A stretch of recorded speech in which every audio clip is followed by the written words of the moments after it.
are here in Pergine Valsugana, in one of the center of Edmund Mach Foundation.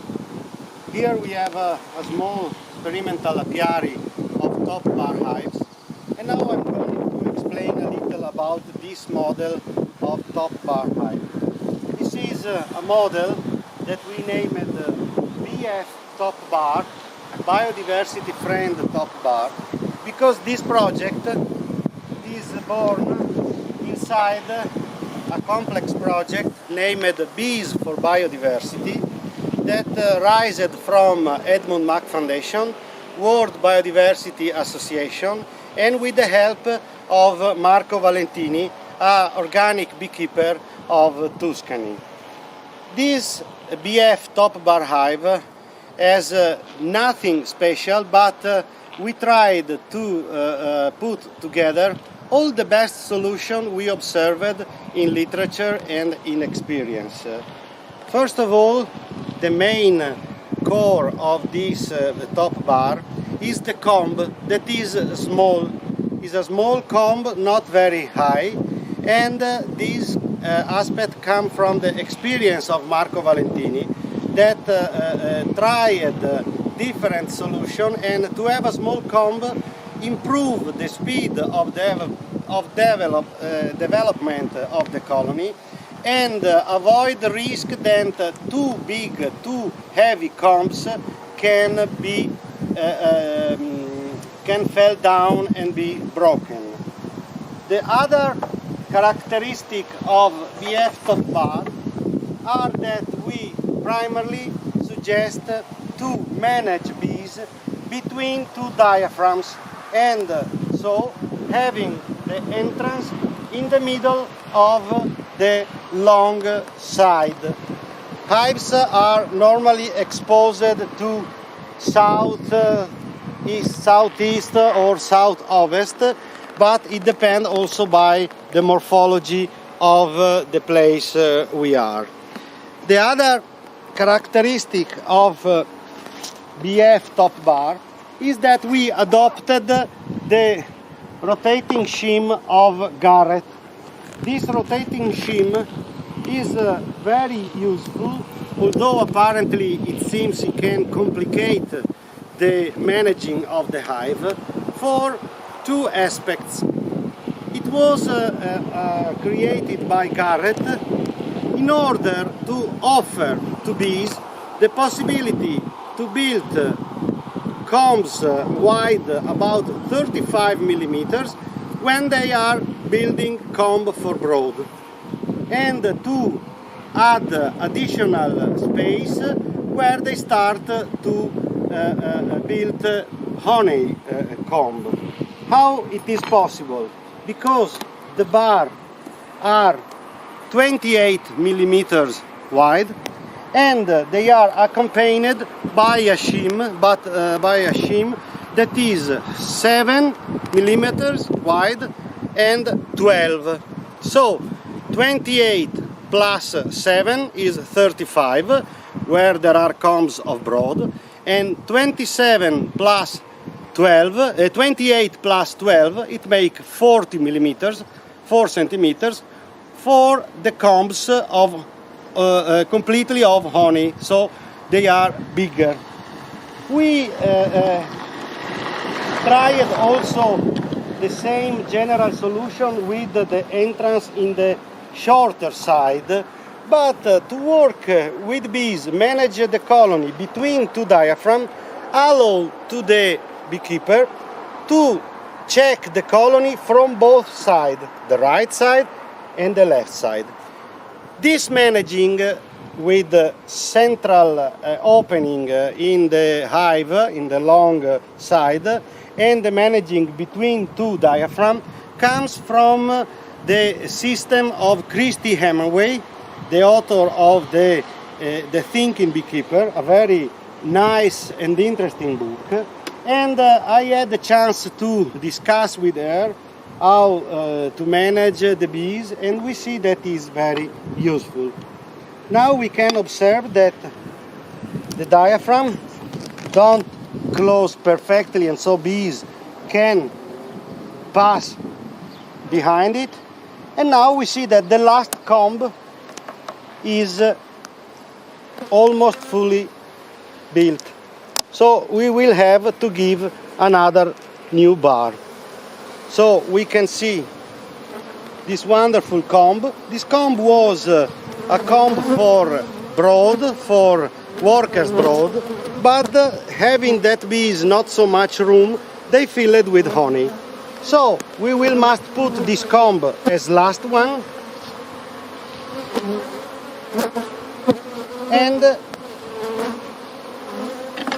we will give to the colony a new bar. We will offer one bar between this comb, almost fully built, and this one, that is a comb mostly produced for honey. So they will have the chance, the bees, to decide if build a comb of honey or a comb of brood, because we are giving the garret rotating shim in a 7mm position. We offer a bar between two bars in order they are guided to build the comb stripe. Probably at the end of the control of this eye, we will add an additional bar here. As you can see, the rotating garret shim, here we observe honey and brood, is very useful when we have to close the bar, because we don't need to wait that the bees go down. We have only to insert the shim here, and we don't kill any bee. You see, the bees are quite abundant in this colony. The weather is not so special, and so now we have to cut a small wax bridges that bees do when the combs are soft, but after we cut they will never reconstruct. Here again honey and brood, and then we continue. The garret rotating shim is also extremely interesting when you want to control varroa using oxalic acid, because you can remove only the shims. Here we have the queen, a blue queen of last year. A very nice comb. You see how perfect they are and how small they are. Honey and brood. Some pollen, but not too much. So if in autumn we want to treat when there is no brood inside the colony with oxalic acid to remove all the varroa, or the 95%, we can remove only the shims, and it's very easily to apply oxalic acid. But we can also do a summer treatment against varroa if we are afraid and we think that the presence of varroa is quite high.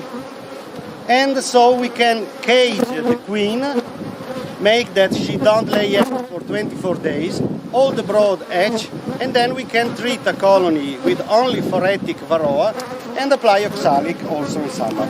Here we have a wonderful comb that show honey cells and drone cells.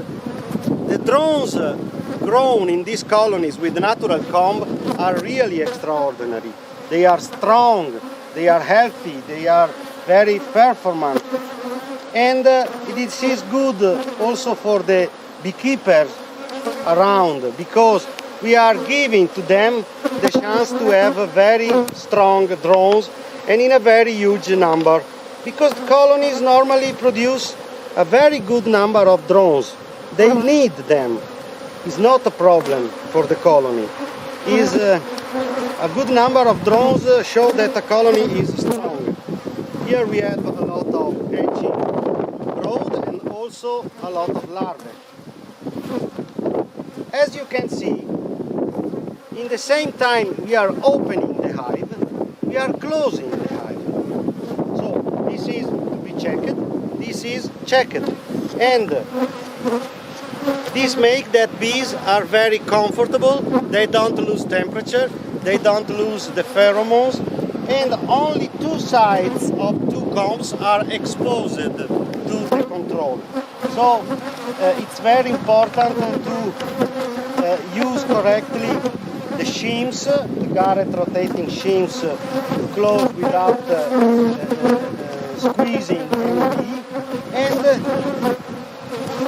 to have the possibility to close immediately the hive.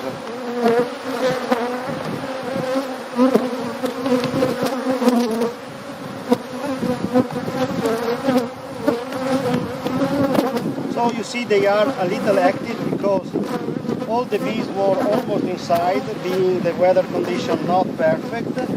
But you see that the confusion that we had at the beginning is not increasing, is stable. Another wonderful comb of growth.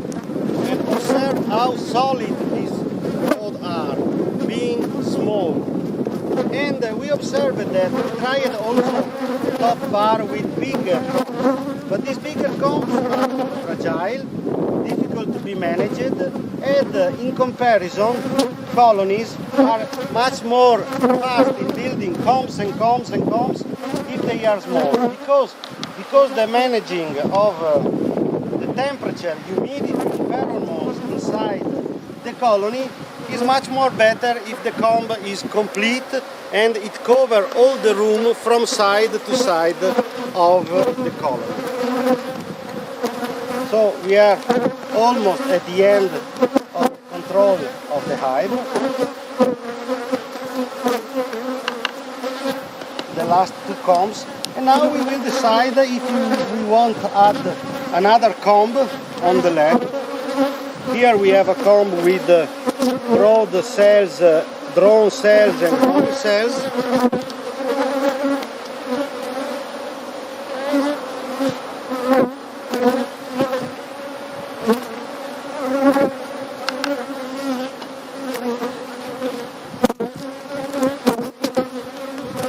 And this is another comb of brood and pollen.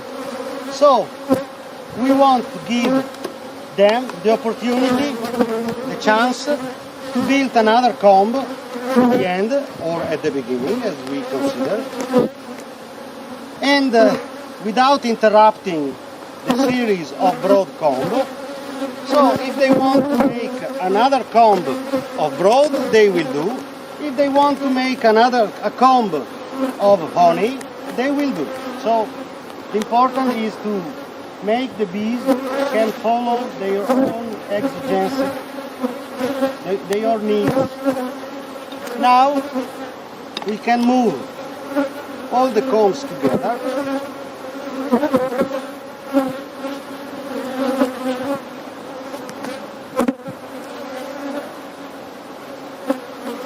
We put the shim here, and I prefer to add another comb here, another bar here.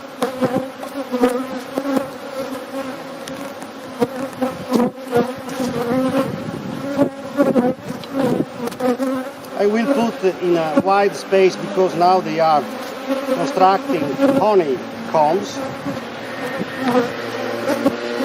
The wide garret sheet. Now we must try to close well, because it's important that the combs are a little pressed in order they don't have to put too much propolis between each bar and shim.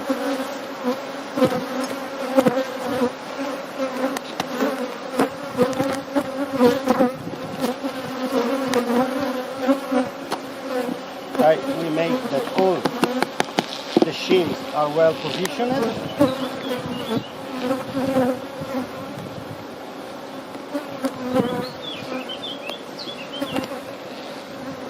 Now to we can wait some weeks, at least 1-2 weeks in this season, to control our colony. If we want, we can, with some grass, move the trees and then put the roof.